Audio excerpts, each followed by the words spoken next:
Thanks for hitting play on today's Leanne on Demand. Now, on the weekend, I tend to replay conversations that I've previously shared, but this is a new one. This is previously unreleased, which is pretty exciting. Alan Weiss and I recorded it. I think it was the second Talk the Walk episode we recorded, and we thought, we'll record this one and we'll release it when we're not available to do the live stream. But we just decided now just to live stream when we can, which is usually every second or every third week, depending on our travel and work commitments. So I thought I'd release this one now. The title of this Talk the Walk was Training Has 7 Meanings and Education Isn't One of Them. I'd love to hear your thoughts on this. Send me a message on LinkedIn, Instagram, wherever you are socially, or email me hello@leannehughes.com, and enjoy this episode with Alan Weiss. Welcome to Talk the Walk. It's great to see you today. Good to see you too. I can't wait to talk about training, one of my favorite topics. Let's get right in. Now, you suggested this one, and it actually sounds like it could be a rap song, right? Training has 7 meanings and education isn't one of them. What did you mean by that? I could see Johnny Cash doing that one. I flushed you down the toilet of my life, things like that. Okay, so listen, here are definitions of training. Number one, a wedding dress has a train behind it. Number two, you have a wagon train.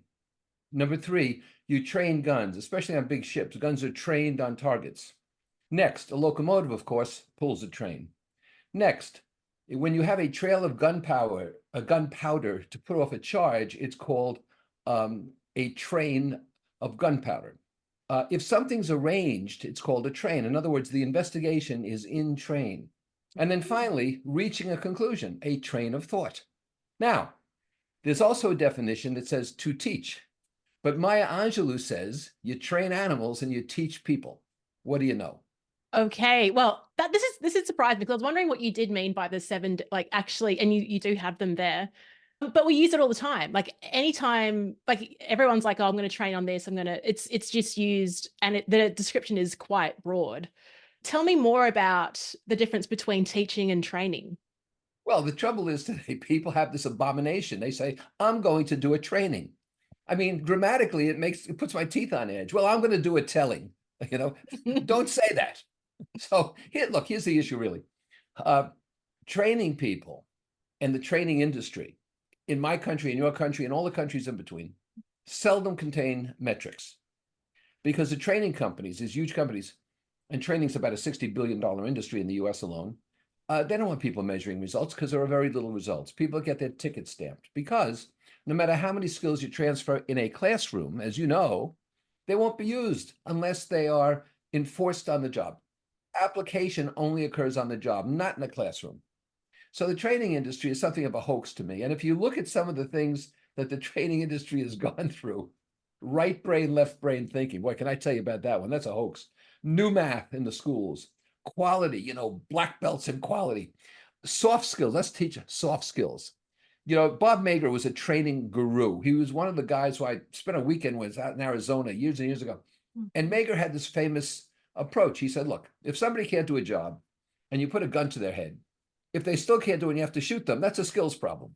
He says, but if you put a gun to their head, they said, okay, I'll do the job. That's an attitude problem. Now that's useful. Mm. Yeah, I agree. And often when I talk to leaders, it's like, would you rather someone with the skill or with the will? They can only have one. Most people pick the will because you can train the skill. That's the phrasing that they'll use. Talk to me about, because I've got this podcast around workshop facilitation, and a question I'll often ask people is, how do you embed the skills following the workshop? And no one's really answered it. Like if you're running a one and done and everyone just goes back to the workplace, like, so what's the best scenario? If you're coming in, there is a skill set, maybe it's learning some new technology. You teach it. How do you embed it back in the workplace? Well, there are two things I think are important. One thing is there have to be consequences. Consequences for applying it and consequences for not applying it.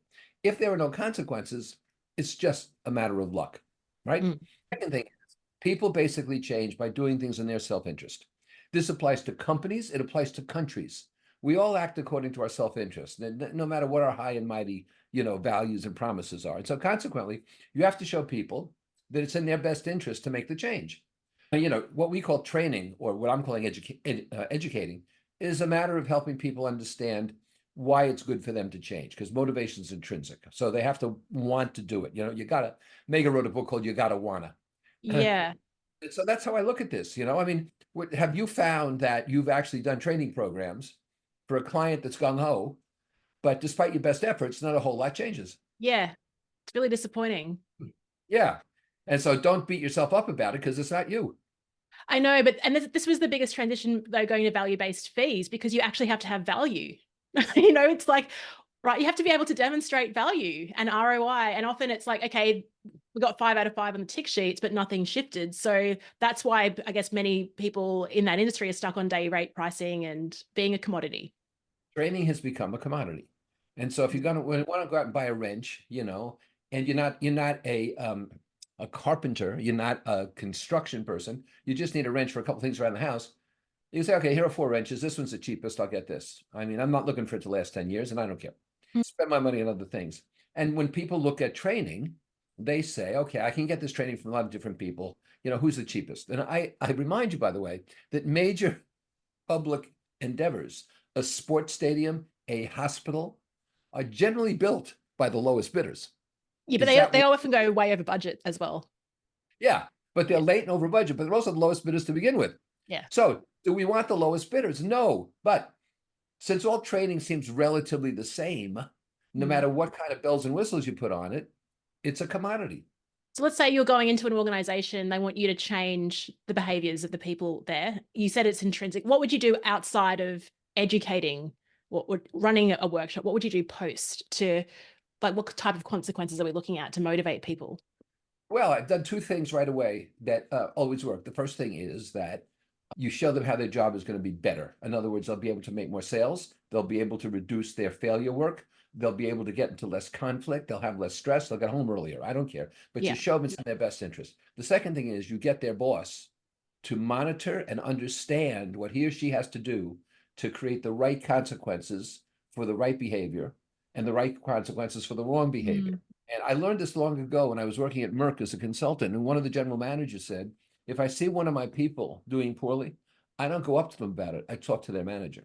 Yeah, that's smart. And often, I guess sometimes the pushback is then, if you talk about buy-in all the time, often it's, you training or educating is run at a certain level, but you haven't actually got the buy-in from the people above them to reinforce it. So you'd start there, right? Yeah, well, I'm going to take a drink here and I'll tell you something. Oh, no. Well, this will irritate most of the audience. Okay. Who buys training? Human resources buys training. Yeah. Right? Human resources might have a budget. They probably need approval even for their puny budget. So they're worried about not spending too much. They give you questionnaires. Was the lighting right? Did you enjoy the food? Was it the right music when you walked in? And all this kind of crap, right? They never ask a month later, how is your job improved because of this? And so HR, which stands for hardly relevant, is not the right people to deal with. They are not the right people to deal with. I really believe that what we have to talk about is organizational improvement and human improvement, and stop talking about training, and stop kidding ourselves that all this money being spent really is going to improve performance. Because if it did, these organizations would be far better off than they are. If people are getting the ticket stamped. It is like, I had a friend that went to the, is it the ATD conference in the US? Australia Association of Talent Development, massive conference, people from all over the world there, huge amount of money, lots of different, psychometric tools being discussed, software. Like it is a booming industry, compared from the 1980s. It's just even the drive for self-improvement. Even like, at the moment we look at well-being stats and everyone's so burnt out, and it's so fascinating. Like everyone's so burnt out and has no time, but they'll go, all right, but you come along to this 1-day session on resilience and you're going to improve. It's just so counterintuitive. Will the bubble ever bust? Listen, this used to be the ASTD, and it started as the American Society of Training Directors. Then it became the American Society of Training and Development, right? Now it's the American Training and something. It's almost like somebody who keeps getting divorced and doesn't want to change the initials on the towels, right? So they keep marrying a woman with the same initials. Good. That's a good one. Yeah. Yeah.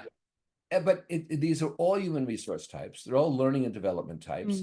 They all have, some expert will get up there and say, it depends upon how you arrange the tables. If people can look into each other's eyes, it's much better. So you need round tables. I mean, can you imagine this? When somebody will get up there and say, well, there are 16 ways of 7 different methods and 9 modes to really understand interaction and all this kind of nonsense. I spoke at one of these conferences once, and I said to the buyer, I said, "Why did you invite me?" He says, "We need to hear somebody else. We need to hear another kind of." So sure enough, there are two people get up after each other doing all this stuff. I get up there and I put up a picture of a stegosaurus, and I said, "You see that? That's you," because that's what it's like. And I think that we have to understand that there are some things that require training.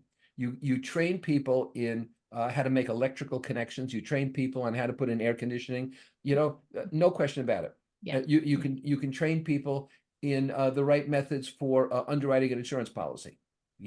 Blue collar, white collar doesn't matter. So training has its purposes, but only if that person can then successfully make electrical connections Yes. and can successfully underwrite insurance policies.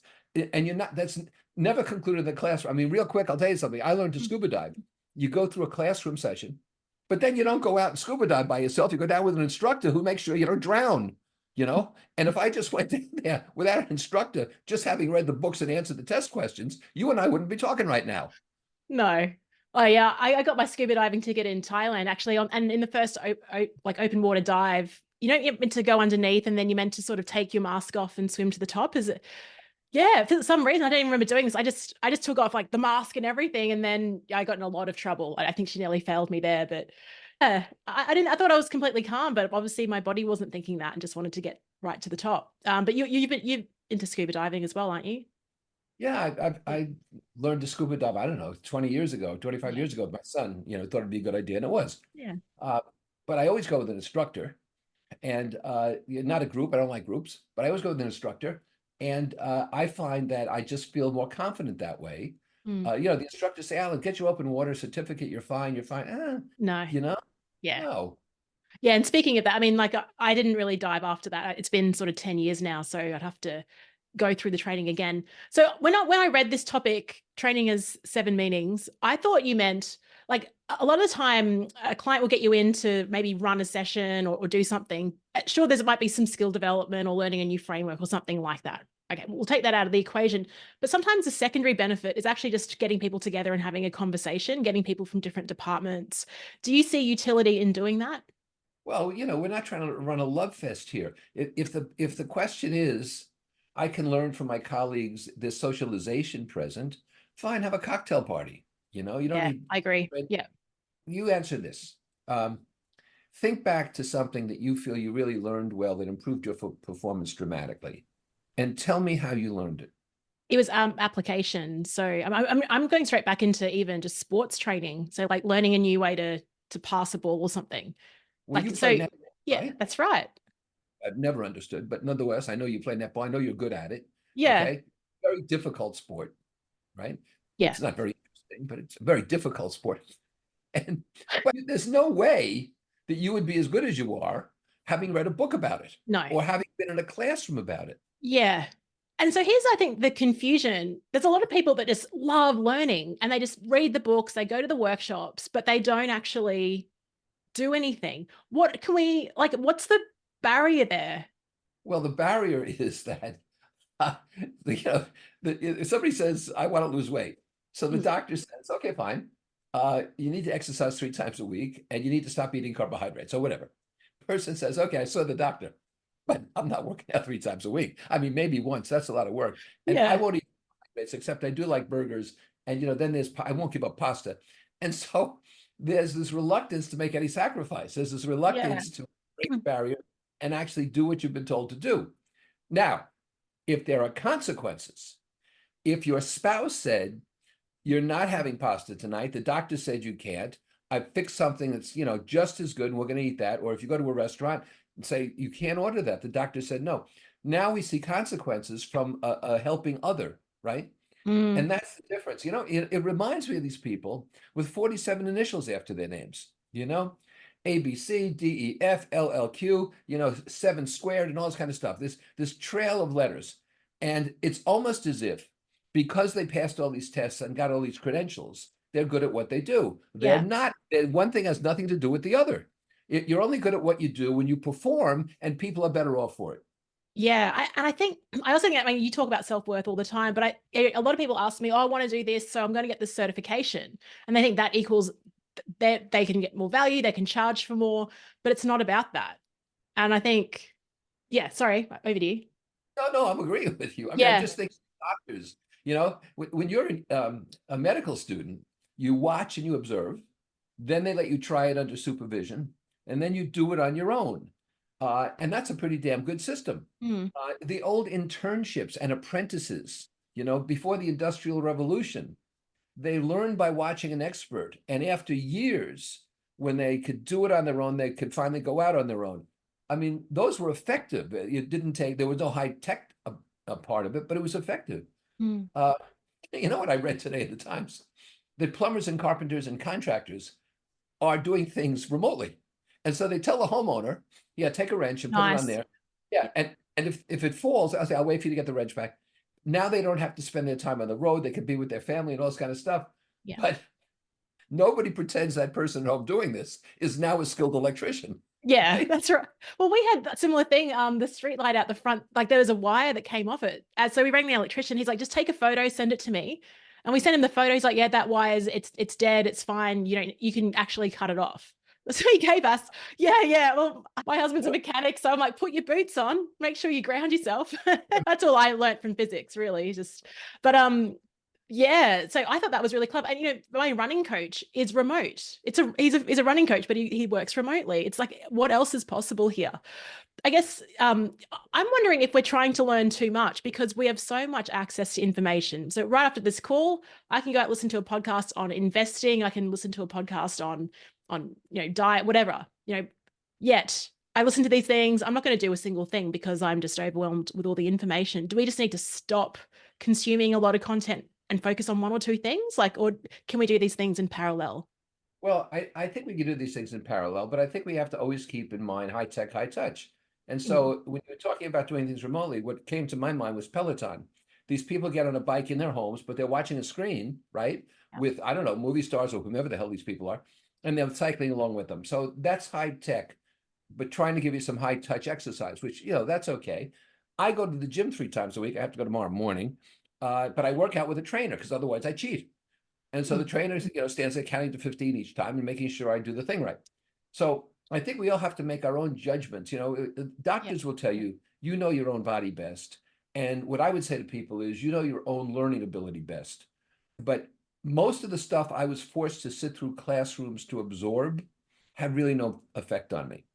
But when I joined a consulting firm in Princeton, and they put me through this elongated, heavy, intense training to go deal with clients, I paid a lot of attention because I was going to be in front of clients doing this. And then they sent somebody with you to sit in the back and make sure, you didn't die, no less than scuba diving.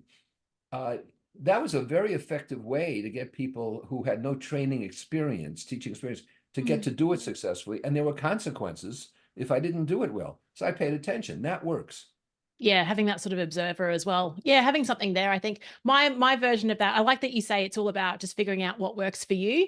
And so like even when I was starting my running years ago, it was just, I know it sounds lame, but just posting my runs on social media and just having a community of other people that were also running really helped. I love Peloton. So it's funny when I go on Peloton and I'm doing a pre-recorded ride, I'm pretty average because no one's really watching me. But the second I jump on a live ride, when you've got 2,000 people around the world, I'm racing my heart out.